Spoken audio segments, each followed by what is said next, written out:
Jong Hilario, tutol sa relasyon ni Ann Curtis kay Vong Navarro.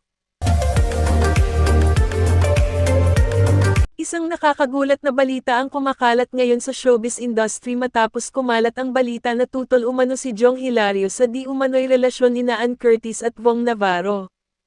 Ayon sa mga espekulasyon, naging laman ng usap-usapan ang di umano'y pagsalungat ni Jong Hilario sa naturang relasyon. Matatandaan na matalik na magkaibigan ang tatlo bilang hosts ng noontime show na It's Showtime. Gayunpaman, tila nagdudulot ito ng tensyon sa pagitan ng mga kasamahan.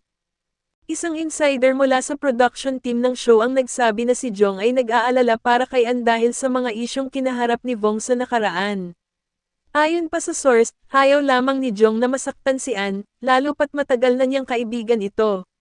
Subalit, sa kabila ng mga espekulasyon, wala pang opisyal na pahayag si Jong tungkol sa usapin.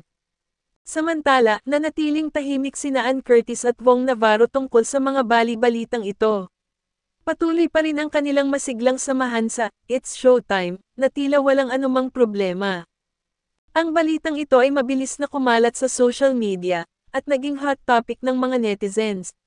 Marami ang nag-aabang sa posibleng paglilinaw ni Jong Hilario, Ann Curtis, o Vong Navarro ukol sa isyong ito.